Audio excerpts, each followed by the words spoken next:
자, 임상적 징후와 증상을 볼게요. 자, 디스크가 있으면 어떤 징후와 증상이 있는지 우선 더마톰, 피부 분절 패턴 방사통이 있고요. 넙다리 뒤근에서 증가된 근활성도, 그리고 다리를 곧게 드는 것의 감소, 깊은 힘줄 반사가 감소가 된다.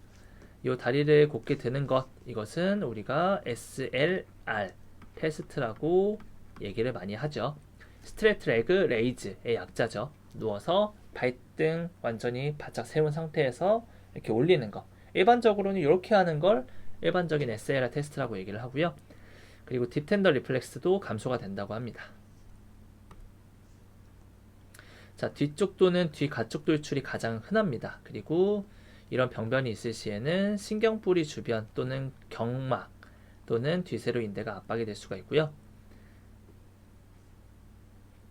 심각한 중간허리 통증이나 허리를 지나 엉덩이와 넙다리 부위까지 전해지는 통증을 호소합니다. 많은 양의 뒤쪽으로만 돌출이 되는 경우, 많은 양으로 뒤쪽이 돌출되게 되면 방광 조절 감소와 등 부분 감각마비와 같은 척수 징후를 야기한다. 이 경우에는 무조건 빠른 ER로 보내든지 이머전시 룸이죠. 응급실을 보내든지 최대한 빠른 조치가 필요합니다. 빠른 조치 해야 된다는 거 꼭 기억을 해주고요. 앞쪽 돌출도 있을 수 있는데 허리 통증의 결과로 앞세로 인대를 압박을 하고요. 대신에 신경은 뒤쪽으로 지나가기 때문에 신경하초 징후는 없어요. 이거는 너무 적은 케이스예요. 앞쪽 돌출은 많지 않아요. 적은 케이스니까 참고로 알아두면 되겠고요.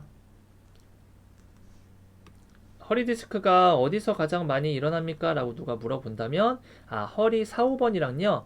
허리 5번이랑 S1 레벨입니다. 라고 얘기를 해주면 됩니다.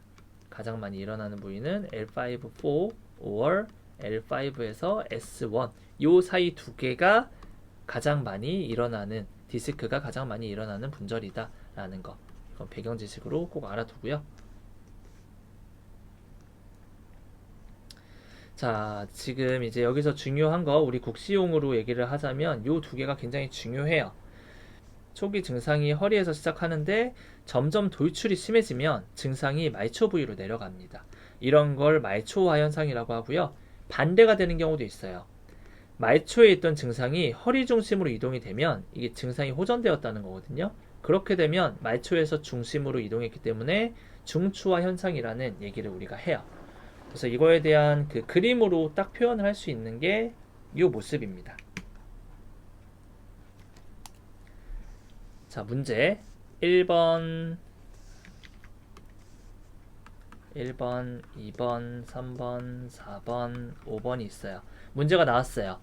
다음 중 디스크 질환이 있어서 치료를 했을 때 가장 상태가 좋아진 것이라고 할 수 있는 그림을 꼽아라 라고 한다면 여러분들이 이 중에서 뭘 골라야 되죠? 디스크 치료가 가장 잘 된 상태를 나타낸 그림을 찾아라. 1번이죠. 왜냐면 이게 증상에 대한 분포예요. 5번 같은 경우에는 지금 종아리, 아킬레스 텐던까지 저리는 느낌, 신경적인 느낌이 드는 거고요. 4번 같은 경우엔 오금 정도까지 좀 쩌릿쩌릿해요. 이런 얘기. 3번 같은 경우는 궁둥이 쪽에 뭔가 찌릿찌릿한 느낌이 있어요. 이런 느낌이고요. 여기 엉치 허리 쪽에 좀 뻐근해요. 이렇게 얘기하는 게 2번 타입이라고 보면 됩니다. 그래서 이쪽으로 가는 건 이쪽은 중심화. 이쪽으로 가는 건 중심화이고요. 중심화. 그리고 이쪽으로 가는 건 말초화.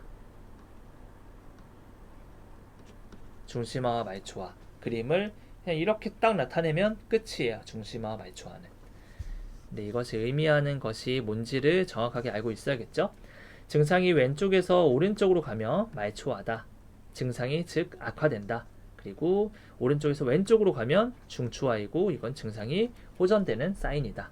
이렇게 이해를 하면 되겠습니다. 요거는 국시에도 무조건 나올 수 있고요. 그리고 별표를 제가 2개를 치면 시험 문제에서 볼 수 있겠죠. 꼭 잘 알아두고요. 자, 중심화 말초화까지 봤습니다. 그럼 이제 자, 목과 허리의 일반적인 특징에 대해서 한번 보도록 할게요. 자, 첫 번째로는 목에 디스크가 있는 경우에는 목뼈 신경뿌리 각각의 피부 분절, 감각 이상과 근절의 근력 약화 혹은 마비가 일어난다. 뭐 이렇게 저리는 증상이 어디가 들어요? 뭐 새끼손가락 쪽이에요? 뭐 엄지 쪽이에요? 이거에 따라서 우리가 더마톰으로 분석을 할 수 있죠. 그리고 뭐 팔에 힘이 안 들어가요. 이러는 경우는 이제 근절, 근약화 마비 같은 예시가 될 수 있고요. 머리 전방 자세를 취하게 되고 그리고 통증을 피하기 위해서 가쪽 굽힘과 증상의 반대 방향으로 돌린다. 그러니까 이건 제 개인적인 견해인데 목 디스크가 있으면 이렇게 바른 자세로 있는 것보다 오히려 고개를 좀 앞으로 빼고 이쪽이 저린다고 하면 반대 방향으로 약간 이렇게 돌리면서 이렇게 굽혀 놓으면 여기 저림 증상이 나타났을 때 이렇게 하면 증상이 좀 호전이 돼요. 근데 제가 어떤 유튜브를 보다가 한번 어떤 게시글을 봤는데 팔이 저릴 때 디스크 때문에 팔이 저릴 때 이렇게 하세요라는 영상으로 제목이 있었던 것 같아요. 근데 이 자세를 알려드리더라고요, 그 유튜버께서. 근데 좀 잘 알고 있어야 될 것 같아요. 특히 우리 학생들 같은 경우에 좀 개념을 잘 잡아주세요. 이렇게 자세를 취하면 증상이 호전되는 거는 맞아요. 팩트예요. 근데 중요한 건 뭐냐면 이렇게 된 자세가 증상이 호전된다 그래서 이렇게 평생 살 수는 없죠. 이렇게 평생 산다면 이렇게 지금 정렬이 깨져 있는 상태로 인해서 뭔가 또 다른 문제가 발생될 수 있단 말이에요. 이건 일시적으로 호전하는 문제지 이게 치료 방법은 아닌 거예요. 이해되죠? 그러니까 제가 말하고자 하는 것은 이렇게 해서 증상을 떨어뜨리는 거 일시적으로 내가 지금 뭔가 일을 급작스럽게 해야 되는데 갑자기 팔이 저려서 일을 할 수가 없어. 5분 동안 이렇게 해서 작업을 한다. 이거 it's okay예요. 괜찮아요. 근데 이게 마치 치료의 방향성인 듯하게 여러분들이 생각하면 안 됩니다. 그러니까 오히려 이렇게 가게 되게 만드는 것이 이 사람의 정말 디스크 자체는 더 이제 악화될 수 있는 여지가 많을 수도 있고요. 정확한 치료는 바른 정렬을 잡았을 때 팔에 증상이 나타나지 않게 하는 게 우리의 치료 방향이 돼야 되겠죠. 그래서 만약에 유튜브로 여러분들이 뭐 이런 내용을 알려준다고 한다면 알려주는 건 괜찮아요. 근데 꼭 우린 전문가기 때문에 그 일반인들이 간과할 수 있는 것들을 꼭 한 번씩 짚어줘야 된다는 거. 그래서 결론적으로 이런 내용으로 유튜브로 뭐 교육을 한다고 한다면 이렇게 자세를 취하면 저리는 증상이 줄어들 수 있습니다. 그렇지만 이 자세를 계속하는 것 자체가 치료는 아니기 때문에 임시방편으로 사용하는 개념이라는 거 꼭 알아두세요. 이 정도까지 좀 여러분들이 체크를 해주면 좋을 것 같아요. 나중에 병원에 가서 그 환자분들한테 디스크 증상이 너무 심한데 이분이 막 뭐라 그럴까 뭐 이렇게 일이 집중해서 해야 되는 경우가 있는 사람이에요. 그러면 당분간은 너무 저리게 되면 이런 방법이 있어요. 근데 불편하실 때만 하시고요. 너무 자주 하지는 마세요. 라는 식으로 교육을 해주면 되겠죠. 자, 목뼈 굽힘을 하게 되면 증상을 증가시키는 말초화 현상이 일어나고요. 축성 펴은 증상을 감소시키는 중추화 현상이 일어난다는 거. 말초화 현상이 일어나는 이유를 한번 생각을 해보세요. 디스크이기 때문에 디스크는 플렉션이 되면 더 뒤쪽으로 튀어나올 수 있는 여지가 많아지게 되니까 굽힘 플렉션이 나오면 증상을 증가시키는 말초화 현상이 나온다. 이런 것들이 여러분들이 머릿속으로 좀 그려져 있는 상태에서 이거를 뭐 암기하고 이해를 해야지 그냥 달달달 외우면 이게 롱텀 메모리로 갈 수가 없습니다. 그래서 이런 것들 한번 체크를 꼭 하시고요.